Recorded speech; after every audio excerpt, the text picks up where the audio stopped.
Assalamu alaikum. I'm Mohammad Qasim Khan from Department of Computer Science. Today we will study our unit number 5th of Information Security course. It includes security management, concepts and principles. Let's start our lecture today. Security management concept and principles include protection mechanism, change control management, and data classification. Security management concept inherent element in a security policy and solution deployment. It defines the basic parameter needed for a secure environment, like goals and objectives that both policy designer and system implementers must achieve to create a secure solution. Security control must address one or more of these three principles. We call it confidentiality, integrity, and availability of various resources to the users. Security control are typically evaluated on whether or not they address all three of these core information trends. Vulnerability and risks are also evaluated based on the threat they pose against one or more of the CIA triad principles. These three principles are considered the most important within the realm of security. Specific organization depend upon organization security goal and requirement, and so the context or extent to which its security might be threatened. Plethora of other security related concepts and principles are also exists. Trends that should be considered and addressed when designing a security policy and deploying a security solution. Some of the various other concepts of security are privacy, identification, authentication, authorization, accountability, non-repudiation, and auditing of information assets. Privacy defined are difficult entity to define. Used frequently in numerous contexts without much quantification and qualification. Here are some possible partial definition of privacy. Prevention of unauthorized access to personal user data. Freedom for unauthorized access to information deemed personal or confidential. Freedom from being observed, monitored, or examined without consent or knowledge of concerned users. Privacy in the realm of IT, it become a balancing act between individual rights and the rights or activities of an organization. Identification proving a process ID numbers also represent the identification process. Without an identity, a system has no way to correlate an authentication factor with the subject or user. Once a subject has been identified, once the subject identity has been recognized and verified, the identity is accountable for any further action by the subject. IT system track activity by identities, not by the subject themselves. A computer doesn't know one human from other, but it does know that your user account is different from all other user accounts. Subject identity is typically labeled as or considered to be public information. Authentication, the process of verifying or testing that the claim identity is valid known as authentication for entering to the system resources. Authentication requires from the subject additional information that must exactly correspond to the identity indicated. The most common form of authentication is using a password. Authentication verifies the identity of subject by comparing one or more factor against the database of valid identity user accounts. The authentication factor used to verify identity is typically labeled as or considered to be private information. The capability of the subject and system to maintain the secrecy of authentication factor for identities directly reflects the level of security of the system.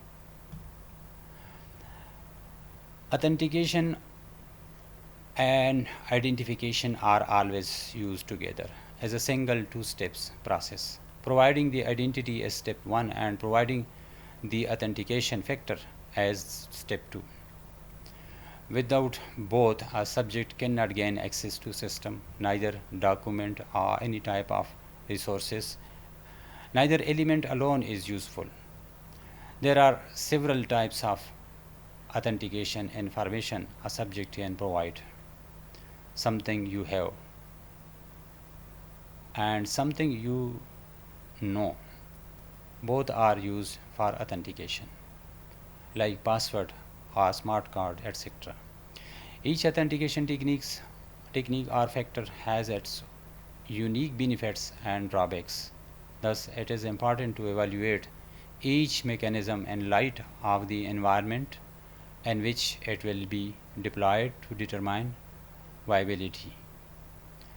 Authorization. Once a subject is authenticated, access must be authorized. The process of authorization ensures that the required activity or access to an object is possible given the right and privileges assigned to the authenticated identity.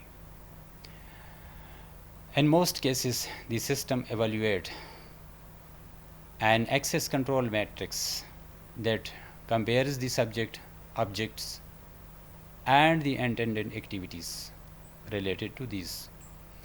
If the specific action is allowed, the subject is authorized. If the specific action is not allowed, the subject is not authorized. A subject has been identified and authenticated doesn't automatically mean they have been authorized. A subject to be logged on a network, identified and authenticated, but be blocked from accessing file or printing to printer by not being authorized to perform that activities or activity. Most network users are authorized to perform only a limited number of activities on a specific collection of resources. Identification and authentication are all or nothing aspects of access control. Authorization has a wide range of variation between all or nothing for each individual subject within the environment or individual object within the environment. A user may be able to read a file but not delete it, print a document but not alter the printer queue, or log on to a system but not access any resources. Next is auditing. Programmatic mean by which subjects are held accountable for their action while authenticated on a system. Process by which unauthorization or unauthorized or abnormal activities are detected on system.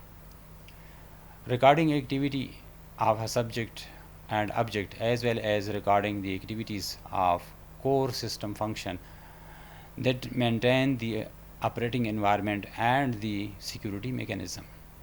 The audit trials created by recording system event to log can be used to evaluate the health and performance of a system. System crashes may indicate faulty programs, corrupt drivers, or intrusion attempts. There are several logs leading up to a crash can often be used to discover the reason for system failure. Log files provide an audit trail for recreating the history of an event, intrusion, or system failure. Needed to detect malicious action by subjects, attempted intrusions, and system failure, and to reconstruct event, provide evidence for prosecution, and produce problem reports and analysis. Auditing is usually a native feature of an operating system and most application and services. Thus, configuring the system to record information about specific types of events is fairly straightforward. Accountability and organization security policy can be properly enforced only if accountability is maintained. Security can be maintained only if subjects are held accountable for their actions. Effective accountability relies upon the capability to prove a subject's identity and track their activities during the operational hours. Established by linking a human to the activities of an online identity through the security services and mechanism of auditing, authorization, authentication, and identification. And the next topic is non-repudiation. Ensure that the subject of an activity or event cannot deny that the event occurred. Prevent a subject from claiming not to have sent a message, not to have performed an action, or not to have been the cause of an event. Made possible through identity, authentication, authorization, accountability, and auditing. Established using digital certificates, session identifier or session identifiers, transaction logs, and numerous other transactional and access control mechanisms.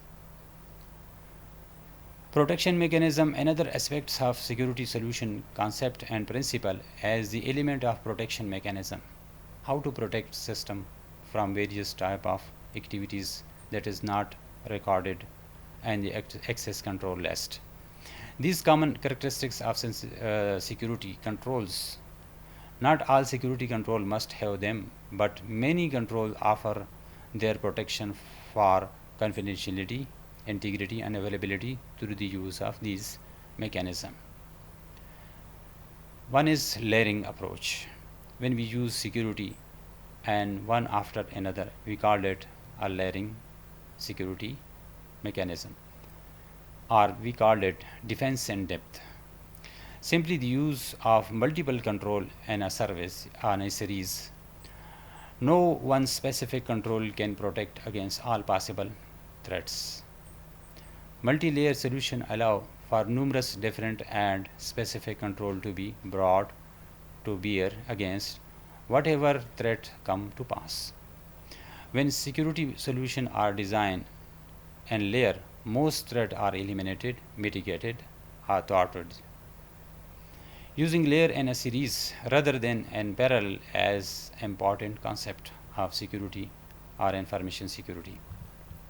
Performing security restrictions in a series means to perform one after the other in a linear fashion. Only through a series configuration will each attack be scanned, evaluated, and mitigated by every security control. A single failure of a security control doesn't render the entire solution ineffective.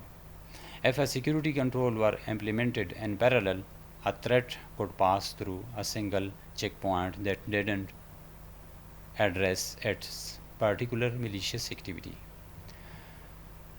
Serial configuration are very narrow but very deep, whereas parallel configuration are very wide but very shallow. Parallel systems are useful in distributed computing environment or an application, but parallelism is not useful concept and realm of security. Think of physical entrance to a building. A parallel configuration is used for shopping mall. There are many doors and many locations around the entire perimeters of mall. A series configuration would most likely be used in banks and other security environment or in airports. A single entrance is provided and that entrance has actually several gateway and checkpoint that must be passed in sequential order to gain entry into active area of the building. Layering approaches also hence include the concept that network compromise or comprise. Layering also include the concept that networks comprise numerous separate entities, each with its own unique security control and vulnerabilities. In an effective security solution, there is a synergy between all networked systems that create a single security front. The use of separate security systems create a layered security solution. Thank you for your attention.